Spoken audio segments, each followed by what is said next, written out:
Hello les amis, c'est Gaëtan de We Are Coders, j'espère que tout va bien et on se retrouve aujourd'hui pour une nouvelle vidéo où l'on va parler des effets graphiques et sonores. Allez, c'est parti. Donc souvent, lors de la réalisation d'un jeu, on va d'abord créer le squelette du jeu et vérifier si tout fonctionne bien ensemble. Et ensuite, on peut commencer à habiller notre squelette pour donner un plus à notre jeu. Ça ne change rien à la mécanique du jeu, mais ces effets accentuent le plaisir qu'on a lorsqu'on joue. Les effets graphiques et sonores sont en quelque sorte une couche de vernis qui va rendre le jeu plus agréable à jouer. C'est des effets supplémentaires de ceux nécessaires à la compréhension du jeu. Ok, alors on se retrouve sur Scratch pour faire un petit exercice où on va créer justement des effets graphiques et des effets sonores. Donc on va faire un petit jeu où on aura notre vaisseau et on pourra tirer des projectiles. Euh, et donc lors de l'explosion, il va se passer quelque chose de stylé, vous verrez. Alors, on va commencer avec notre vaisseau. La première chose qu'on va faire, on va aller dans costume, on va sélectionner notre vaisseau et en fait, on va le pencher à 90 degrés pour qu'il pointe vers la droite. Voilà. Et on va faire la même chose pour notre projectile, pour l'éclair. Voilà, on va le sélectionner et on va faire en sorte qu'il pointe vers la droite.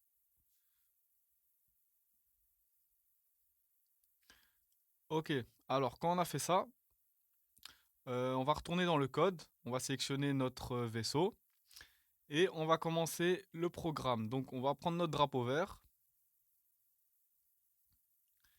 On va aller dans apparence et prendre le bloc mettre la taille à et on va la mettre à 50%.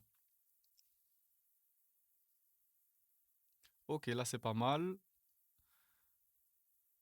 Et ensuite on va vouloir ouais, on va vouloir bouger notre vaisseau.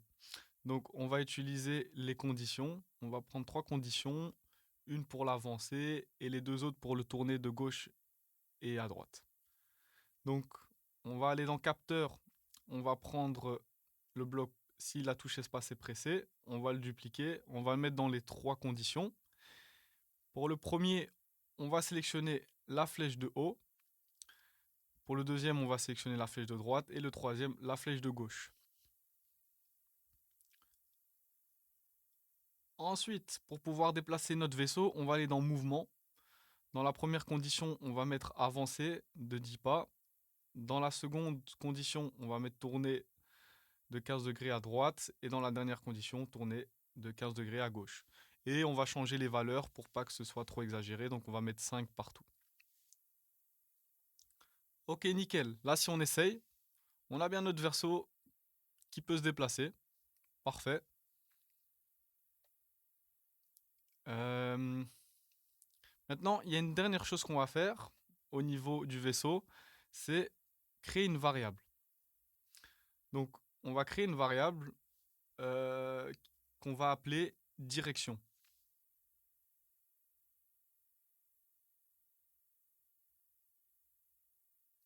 Ok. Et on va mettre direction A.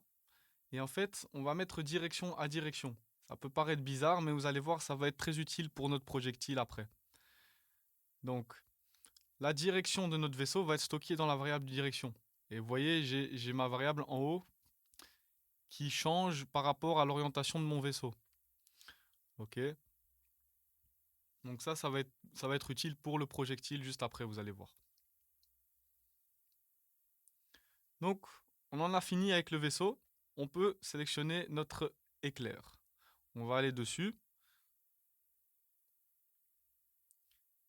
et on va prendre notre drapeau vert. Et on va également diminuer la taille. Donc dans apparence, comme d'hab, on va mettre la taille à 35% cette fois-ci. Ok, c'est pas mal. Et ensuite, on va lui assigner une touche. Donc on va prendre à répéter indéfiniment dans contrôle. Également une condition. Et en fait, on va lui assigner une touche, par exemple la touche espace. Donc on peut aller dans capteur et prendre si la touche espace est pressée. Si la touche espace est pressée, en fait, on va créer un clone. On va créer un clone de notre éclair. Et donc, on va mettre le bloc quand je commence comme un clone juste en dessous. Et on va continuer le code ici. Donc, quand je commence comme un clone, en fait, on veut que notre éclair commence là où il y a mon vaisseau, qui s'oriente dans la même direction et qu'il avance, qu'il soit projeté. Alors, le premier bloc qu'on va utiliser, c'est aléa. Aléa rocket ship, donc aller à notre vaisseau.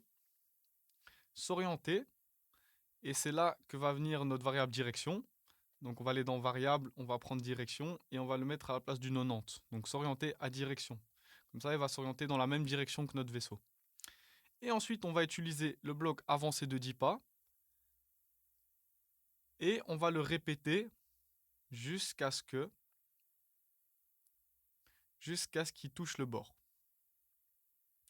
Donc dans capteur, on va prendre si il touche le bord. Et s'il touche le bord, eh bien on va mettre supprimer ce clone. Voilà. Alors, on peut tester, voir ce que ça donne. Ok, ça marche nickel. Donc, j'ai bien mes projectiles qui se lancent, mais il y en a peut-être un peu trop. Donc, ce qu'on va faire, on va mettre un temps d'attente entre chaque tir. Pour ça, on va aller dans événements, non, dans contrôle, et on va prendre attendre une seconde, et on va mettre par exemple 0,5 secondes. Comme ça, on ne peut pas mitrailler à l'infini. Et on va cacher notre projectile là qui est au milieu, notre éclair. On va utiliser le bloc caché quand le drapeau vert est cliqué. Et on va prendre le bloc montrer quand je commence comme un clone. Et là, normalement, ça marche nickel. Cool.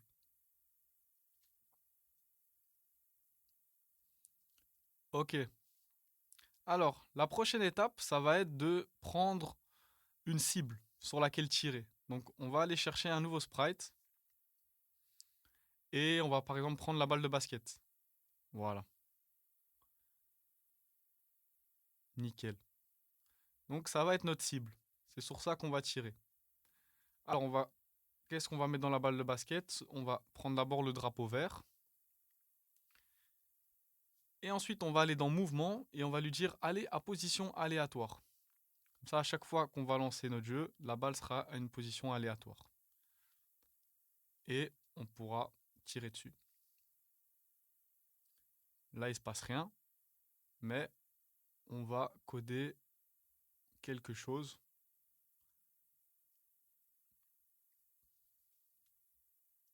On va mettre donc si notre projectile touche la balle, donc on va mettre répéter indéfiniment si alors. Et puis dans capteur, on va lui dire si il touche le lightning. Eh bien, on va aller dans mouvement et on va lui dire aller à position aléatoire. Comme ça, à chaque fois qu'on le touche, la balle va à une autre position. Hop, voilà, nickel.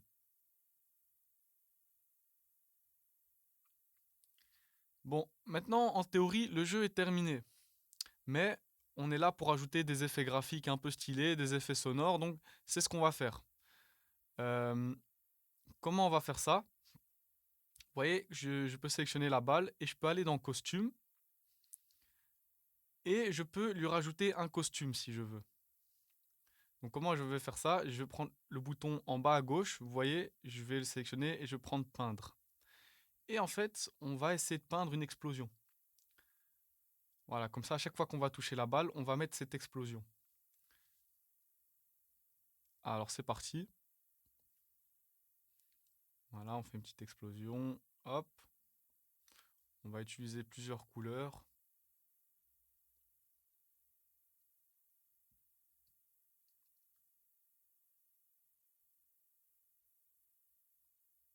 Ok. Voilà. Peut-être un petit jaune pour terminer.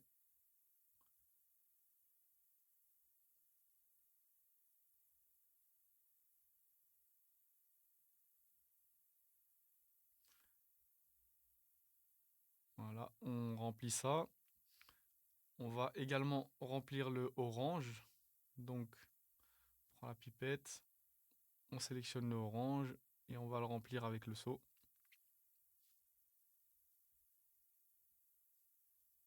Et on va également remplir le rouge. Voilà. Et là, on a une explosion.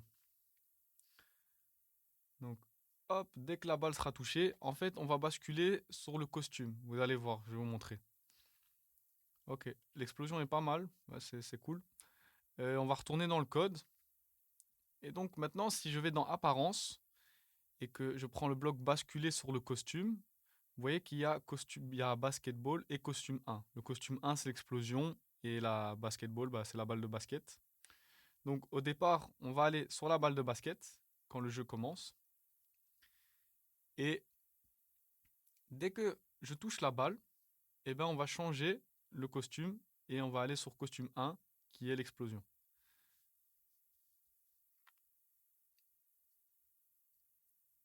Et on va attendre une seconde avant que la balle change de position. Ok, ça donne bien. Ah, mais là, il reste sur le costume explosion. Donc, ce qu'on va faire, on va reprendre basculer sur le costume. Et après les 1 seconde, on va rebasculer sur la balle de basket. Et là, ça devrait marcher nickel. Ok, on a bien notre explosion. C'est cool.